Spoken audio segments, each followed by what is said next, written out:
Manuel Delgado, uno de nuestros veteranos, de nuestros pacientes recuperados con alta terapéutica hace ya unos cuantos meses, monitor en nuestro equipo terapéutico.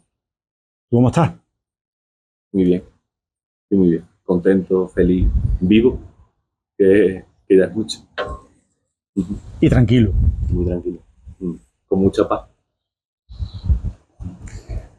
Nosotros hablamos en nuestro tratamiento que lo importante, el objetivo principal es ser feliz, no solo dejar de consumir. ¿Qué opinas de eso? Que yo nunca había conseguido felicidad en mi vida. Había conseguido picos, momentos de felicidad, pero una felicidad no te puedo decir constante porque no existe, pero durante épocas largas eso he conseguido hacerlo. Y es algo que me ha costado mucho, pero de lo que me siento muy orgulloso porque ha sido a través de mi rutina. Mi propia rutina es lo que a mí me genera felicidad y paz.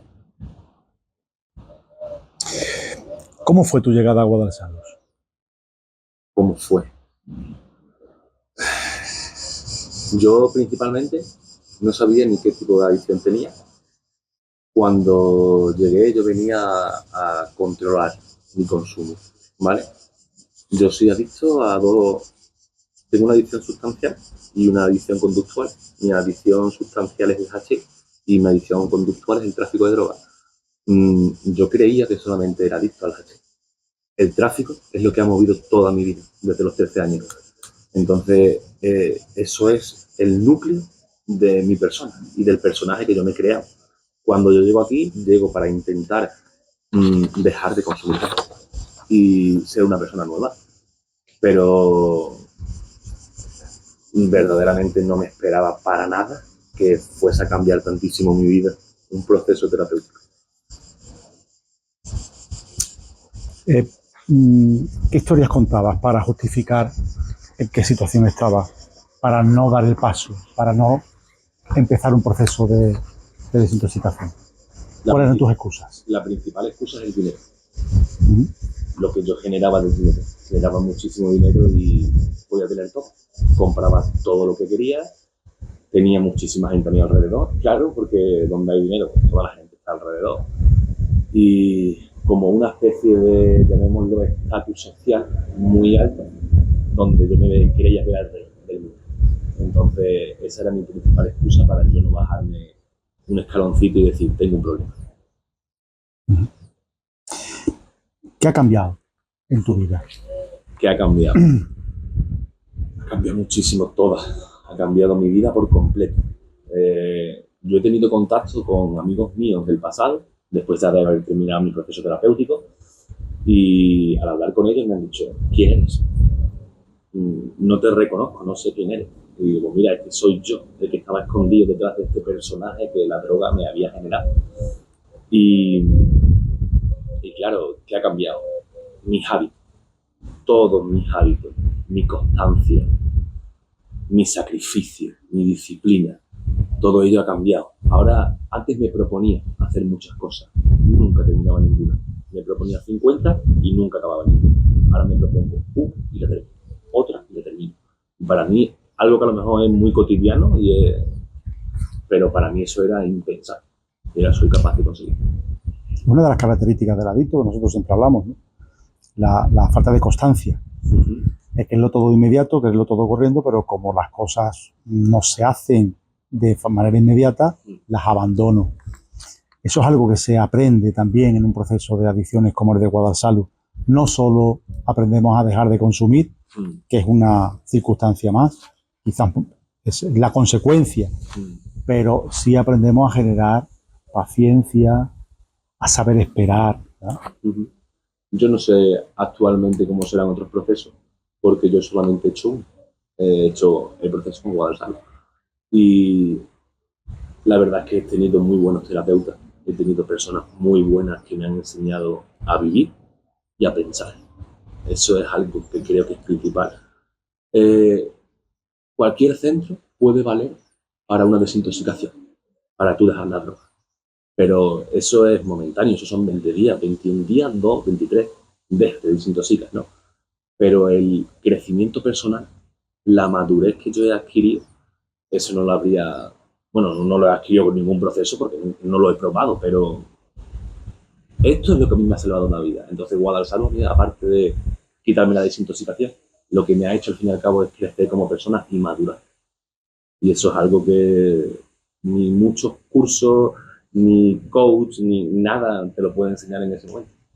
Hay mucha gente, muchos pacientes, muchos familiares que cuando ven la evolución de su familiar una vez que pasa por el proceso de terapéutico en Guadalsalud y ven cómo reacciona ante situaciones que antes la llevaban al límite, cómo ahora responde con madurez a determinadas circunstancias, dicen, este proceso lo debería de vivir todo el mundo, aunque no sea por un problema de adicciones, porque aquí quizás lo último es hablar de la sustancia.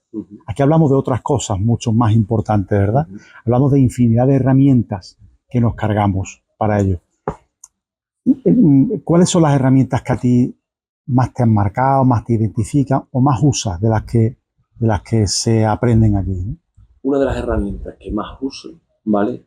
Es un mantra de repetición continua conmigo mismo con las 3 palabras que te comenté al principio: constancia, disciplina y sacrificio. Yo tengo un día malo donde me siento solo, que considero que es una de las emociones más difíciles de poder trabajar y profundizar en ella. Ese mantra me ayuda muchísimo en mi día a día. Una herramienta muy importante es mantener una rutina. Me remito al principio. Una rutina, yo la llamo militarizada. Yo considero que al fin y al cabo esa estructura me da paz y al fin y al cabo soy capaz de decir cuándo me está pasando algo. A través de mi rutina, si yo me levanto, las típicas cosas que se comentan con las adicciones, pero cuando las llevas a la práctica es una realidad. Yo dejo de hacer mi cama. Yo dejo de tener mis 5 comidas diarias, yo dejo de ir al gimnasio, yo dejo de estudiar, yo un día me pongo malo o me invento y no voy a mi trabajo. Todo eso te lleva al fin y al cabo a decir, ¿qué te está pasando? Algo te está pasando, tú no eres así. Ese es tu yo del pasado. Entonces, esa herramienta, tanto la de la rutina como la del mantra, como introspecciones, todos los días escribo en mi cuaderno. Me siento en un cuaderno conductual, en comportamientos y otro emocional. Y todos mis pensamientos los saco a diario. Entonces sirve mucho a llevar un registro hecho de cómo estoy cada día. Pues hay otras muchas que te ayudan a socializar, a saber enfrentarte a una discusión con un familiar, con una pareja, a saber la técnica del cara a cara, el semáforo, los confrontos. Hay infinidad de herramientas más. La técnica de 5 pasos. 5 pasos. ¿Qué supone para ti, por ejemplo, la técnica de los 5 pasos? Acabas de nombrar. En la técnica de 5 pasos, yo con la técnica de 5 pasos he sido capaz de afrontar cualquier conflicto, ¿vale? Porque aquí lo hacemos de manera muy estructurada. Técnica de 5 pasos consiste en preguntas a la persona, explicas una situación de manera breve, dices cuál es tu parte de responsabilidad, dices qué necesitas de la persona y a qué te comprometes. Esos son los 5 pasos. ¿Qué pasa? Que estos 5 pasos tú los llevas a la vida real, fuera de este proceso terapéutico, y al fin y al cabo te ayuda a que en cada conflicto que tengas, tú sabes que si hay un conflicto con otra persona, una parte de responsabilidad tienes. Por ejemplo, pongo un ejemplo. Vale. Yo tengo una discusión, por ejemplo, algo que me ha pasado hace un par de días, ¿vale? Con el mecánico. Tengo que cambiar las ruedas del coche porque iba a la ITV y yo llevé el coche tarde, ¿vale? Porque era la 1. Era la 1 cuando yo tenía la cita. Yo llevé el coche a la 1:05. Es decir, 5 minutos. Pero yo lo llevé tarde, porque yo había quedado a la 1 en punto. Cuando llegué a la 1:05, el mecánico... Paréntesis. ¿Cómo hubiese reaccionado el Manuel de hace unos años? El Manuel de hace unos años... Muy mal, Antonio, muy mal. El Manuel de hace unos años se hubiese bajado del coche y le hubiese pegado al mecánico. Es decir, que es algo extremo. El Manuel del pasado era muy extremo y muy agresivo. ¿Y cómo ha sido tu actuación ahora con ese mecánico? He llegado a la 1:05, le he dicho que le traía el coche, me ha dicho, lo siento, pero acabo de meter otro coche porque tu turno era la 1 y se te ha pasado. Me he parado. Principalmente me he parado a ver la situación que estaba pasando. Me he enfadado, ¿vale? Pero claro, Me he enfadado, pero no expreso ese enfado. Ya tengo las suficientemente herramientas como para gestionarme mi rabia. Entonces me paro, asumo y digo, vale, este hombre está haciendo su trabajo y yo he llegado tarde. Entonces, no pasa nada, me espero. Le pregunto, ¿puede usted después del siguiente coche meter el mío? Y me dice, si voy a tardar una media hora, te tienes que esperar. No tengo problema ninguno, me espero. Dejo mi coche atrás, me paro tranquilamente y entro en mi coche a la 1:30. Es algo abismal. Abismal. Sí, algo que puede parecer sencillo para alguien que habitualmente es una persona tranquila o comprensible, pero sí es verdad que para alguien que viene de un consumo activo y fuerte, importante, donde los comportamientos cambian totalmente, pues es cierto que resetear y aprender a hacerlo de otra forma se hace en una escuela de vida, que es lo que estás haciendo aquí, es lo que has hecho aquí. Una de las cosas que más me ha cambiado a mí es la violencia, porque yo cuando no era capaz de gestionar mis emociones y mi frustración o mi impotencia, yo actuaba con la violencia, era violento. Daba puños a quien sea o a lo que sea, ¿vale? Era mi manera de intentar gestionar mi malestar. Que al fin y al cabo lo que hacía era que me incrementaba la ansiedad. Pero... Y al incrementar la ansiedad, incrementaba el deseo de consumo. Efectivamente, incrementaba el consumo. Y después del consumo, ya mi cuerpo se paraba. Pero no soy capaz de gestionar mi conducta, que era mi violencia, y no era capaz de gestionar un consumo, porque siempre necesitaba algo para yo poder estar tranquilo. Y no se necesita nada, se necesita autoconocimiento. Y saber pararte en situaciones y saber gestionar tanto tu conducta como tus emociones. Y eso es algo que aquí he aprendido, que cuando empecé al principio digo, vale, es una desintoxicación, voy a dejar la droga, vale. Pero cuando yo empiezo a identificar y a gestionar comportamientos y emociones, no me lo creía.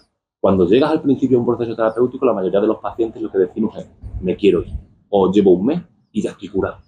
Me voy, que estoy curado. Pero cuando verdaderamente te coges conciencia y dices, tengo un problema, y va pasando el tiempo y ves tus propios cambios, cómo empiezas a gestionar las cosas, es que es como si hubieses vuelto a nacer. Vuelves a nacer.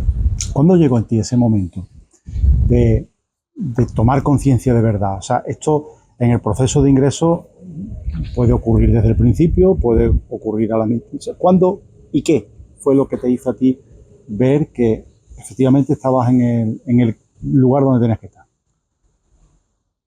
En ingreso fue a los 15 días. Los primeros 15 días cuando llegas, esto es como estás en unas vacaciones, ¿vale? Dejas tu mundo fuera y estás en unas vacaciones. A los 15 días yo empecé a enamorarme de la conducta, de analizarme, de observarme. Nunca lo había hecho, pero ahora yo era consciente de cuando manipulaba, de cuando mentía, de cuando daba imagen, de cuando quedaba por encima. ¿Qué pasa? Que luego, una vez que vas pasando el proceso, llegas al último mes y ya estás muy cansado de tanta monotonía diaria. Pasas a la siguiente fase y la siguiente fase empiezas a tocar las emociones. Esa parte me enamoró más todavía al saber gestionar mis cosas. Entonces, el periodo de transición entre la conducta y la emoción de distintas fases fue al fin y al cabo lo que me llevó a coger conciencia y a decir, esto sirve porque ya no tengo que dar voces, ya no tengo que pegarme con nadie. Ya soy yo conmigo mismo quien es capaz de llevar una vida que muchas personas lo verán y dicen, vale, una vida normal lleva cualquiera. Hasta cierto punto sí, pero tú puedes llevar una vida normal sin adicciones y quedar por encima de tu pareja, o estar con un amigo y darle imagen a esa persona de quién eres, de lo que vale. Siempre vas buscando una valoración externa de los demás. Todo ese conocimiento no se tiene si no se hace un crecimiento personal previo.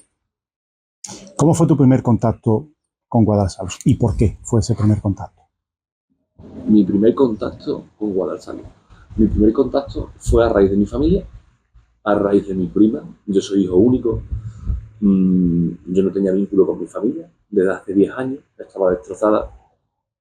Mi familia me tenía miedo. No eran capaces ni de hablarme, ¿vale? Y mi prima fue quien me vino a buscar y me dijo, no puede ser así, móntate en el coche y nos vamos. Obviamente me negué y pataleé como un niño chico, ¿vale?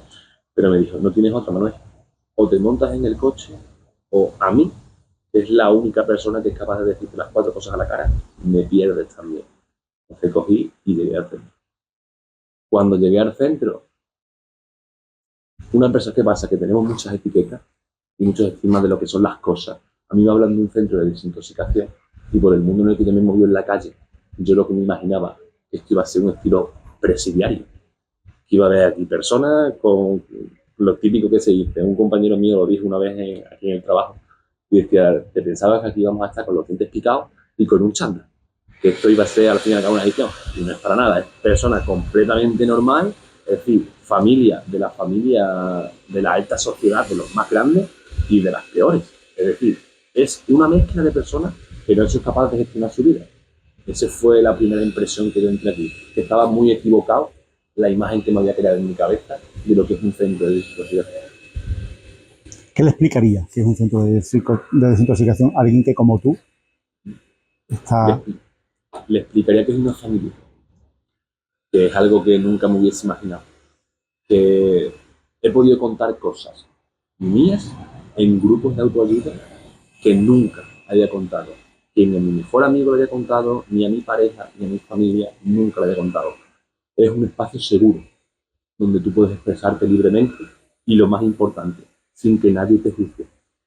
Porque el problema de la sociedad es que nos juzgamos entre nosotros continuamente.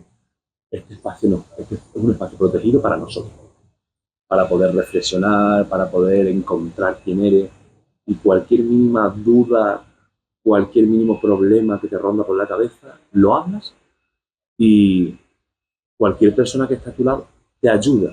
Y ya muchas veces no es ayudarte, muchas veces es escuchar, porque venimos de un mundo en el que nadie nos escucha.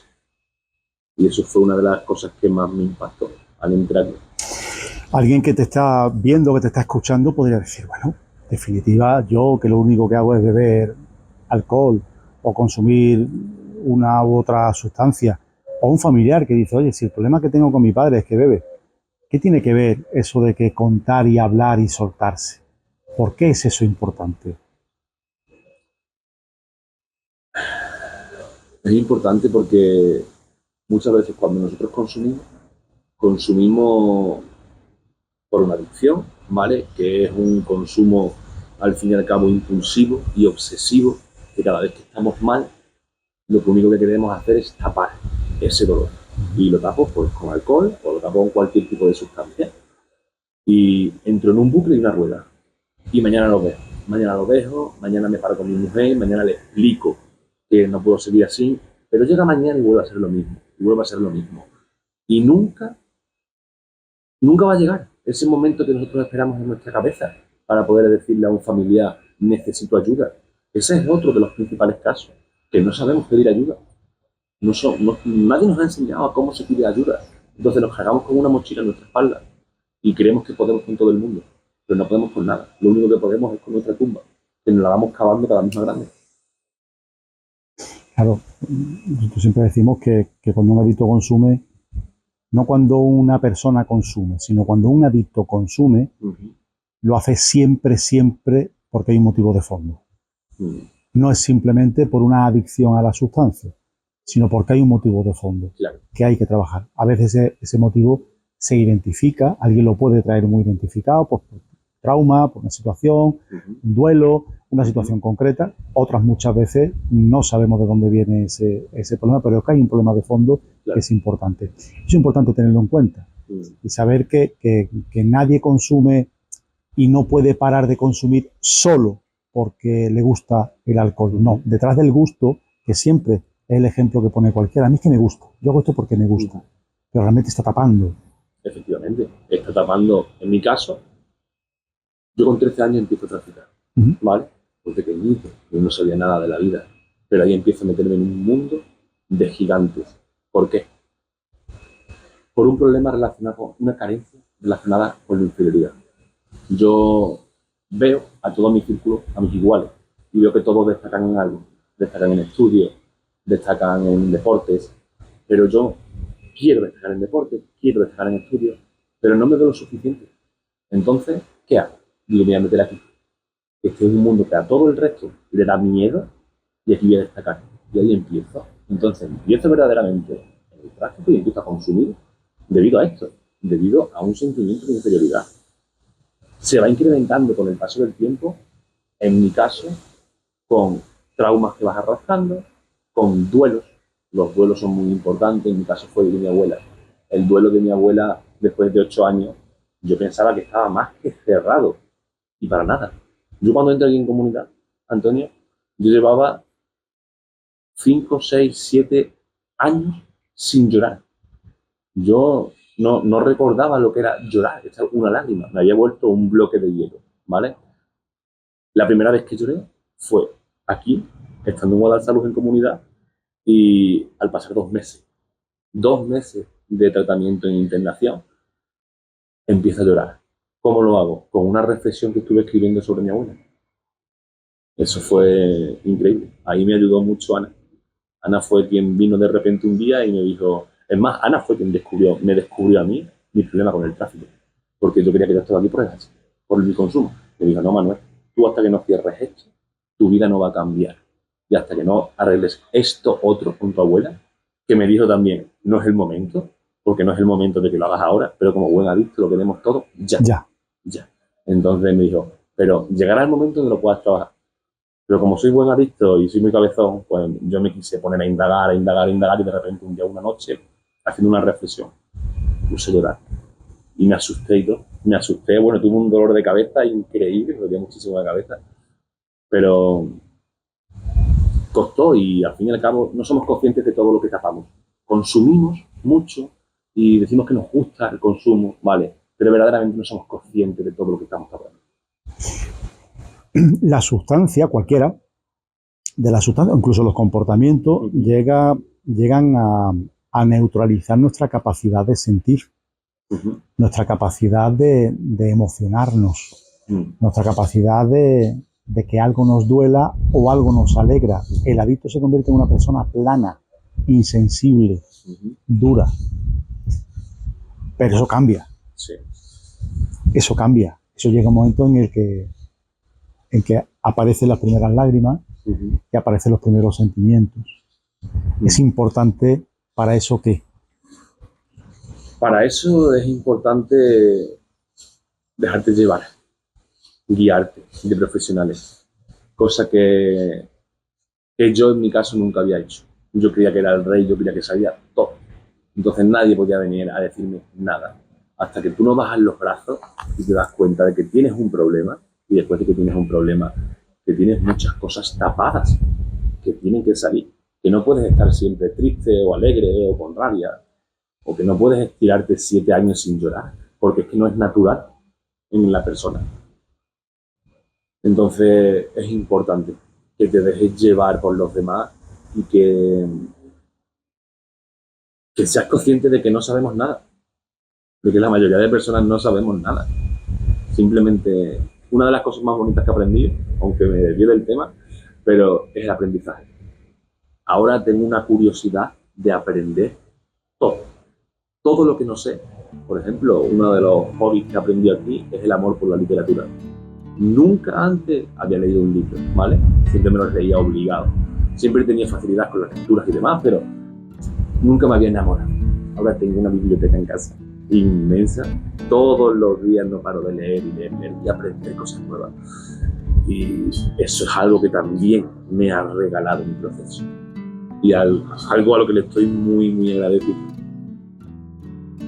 Por último, Manuel, me gustaría que tú pensaras en ese paciente, ese chico que como tú ha creado su personaje, se cree Superman, se cree fuerte, se cree que a él no va a necesitar nunca la ayuda de un centro de adicciones, pero verdaderamente está cargando con una cruz importante detrás de sufrimiento de él y de sufrimiento de su familia, pero no se atreve a dar el paso. ¿Qué le dirías?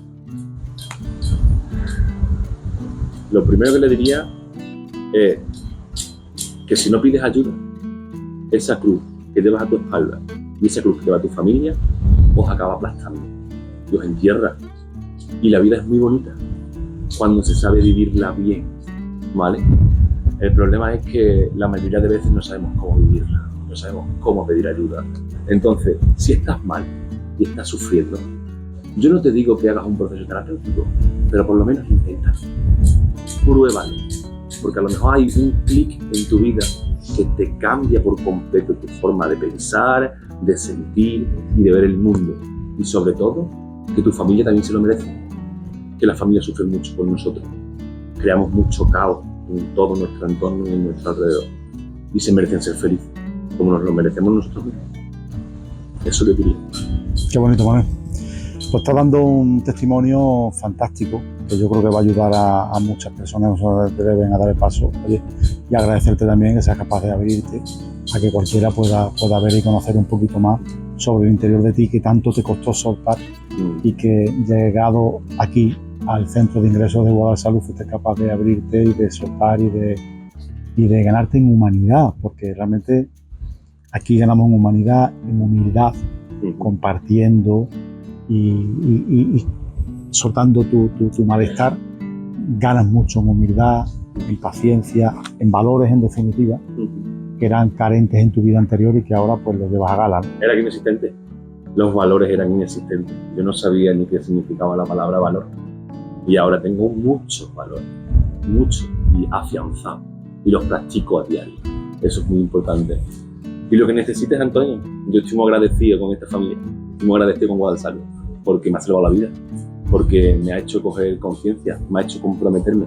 Uno de mis primeros compromisos fue el pacto de no violencia. Yo no utilizo más la fuerza, para nada ni para nadie. Y eso es muy sencillo de decir con palabras, pero hacer en hechos es muy difícil cuando tienes un mal día, cuando tienes una mala situación.